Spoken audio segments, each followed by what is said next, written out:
അങ്ങനെ ഒന്നും കാണാതെ നേതാക്കളൊന്നും പാർട്ടി വിടില്ലെന്ന് ഉറപ്പായി. വലിയ സ്ഥാനങ്ങൾ തന്നെയാണ് BJPയുടെ പ്രധാന ഓഫർ.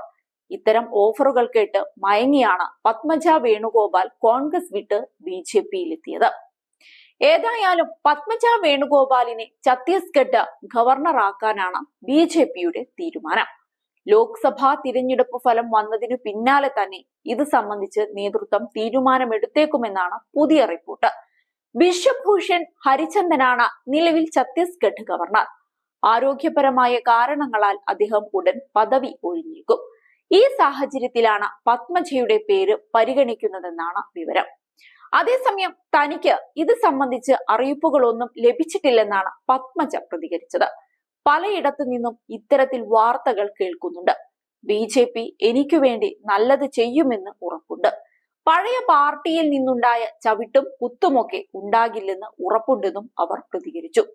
ലോക്സഭാ തിരഞ്ഞെടുപ്പിന് തൊട്ടു മുൻപായിരുന്നു കോൺഗ്രസിന് കനത്ത ആഘാതം നൽകി പത്മജ വേണുഗോപാൽ കോൺഗ്രസ് വിട്ടത്. പാർട്ടിയിൽ നിന്ന് തുടർച്ചയായ അവഗണന നേരിട്ടതിനാലാണ് കോൺഗ്രസ് വിടാൻ തീരുമാനിച്ചതെന്നായിരുന്നു അവർ പറഞ്ഞത്. തന്നെ സ്വന്തം പാർട്ടിക്കാർ ദ്രോഹിച്ചുവെന്നും തന്നെ ദ്രോഹിച്ചവർക്കെതിരെ പരാതി പറഞ്ഞിട്ടും നേതൃത്വം മൗനം പാലിച്ചെന്നുമാണ് പത്മജ ആരോപിച്ചത്. അതേസമയം പത്മജയുടെ BJP പ്രവേശനത്തിനു പിന്നാലെ അവർക്ക് തിരഞ്ഞെടുപ്പിൽ BJP സീറ്റ് നൽകിയേക്കുമെന്നായിരുന്നു കണക്കാക്കപ്പെട്ടിരുന്നത്. ചാലക്കുടി മണ്ഡലമായിരുന്നു പറഞ്ഞു കേട്ടത്. എന്നാൽ പത്മജയ്ക്ക് സീറ്റ് നൽകിയിരുന്നില്ല. ഇതോടെ ഗവർണർ പദവിയാണ് അവർക്ക് വാഗ്ദാനം ചെയ്തിരിക്കുന്നതെന്ന വാർത്തകൾ ഉണ്ടായിരുന്നു. ഒരു പക്ഷേ കേരളത്തിൽ തന്നെ ഗവർണർ ആക്കിയേക്കുമെന്നുമുള്ള അഭ്യൂഹങ്ങളും ഉണ്ടായിരുന്നു. ഇതിനിടയിലാണ് ഇപ്പോൾ ഛത്തീസ്ഗഡിലേക്ക് പരിഹരിക്കുന്നുവെന്ന റിപ്പോർട്ടുകൾ പുറത്തുവരുന്നത്. ഏതായാലും BJPയിലേക്ക് പോയ പത്മജയ്ക്ക് ഇതെല്ലാം മുൻകൂട്ടി അറിയാം എന്ന കാര്യം ഉറപ്പാണ്. എന്നാൽ ഞാനൊന്നും അറിഞ്ഞില്ലേ രാമനാരായണ എന്ന മട്ടിലാണ് നേതാവ്.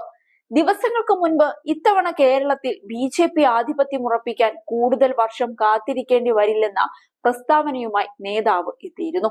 ഇക്കുറി കേരളത്തിൽ ആദ്യം താമര വിരിയുക തൃശൂരിലായിരിക്കുമെന്നും അതിൽ ഒരു സംശയവുമില്ലെന്നും പത്മജ പറഞ്ഞിരുന്നു. സ്ത്രീകൾക്ക് ഏറ്റവും കൂടുതൽ ബഹുമാനം കൊടുക്കുന്ന പാർട്ടിയാണ് BJP. തനിക്കിപ്പോൾ സമാധാനപരമായ ഒരു ജീവിതമാണുള്ളത്. കോൺഗ്രസിലെ ആട്ടും തുപ്പും കേൾക്കുകയോ ചവിട്ടും കുത്തും കൊള്ളുകയോ വേണ്ട.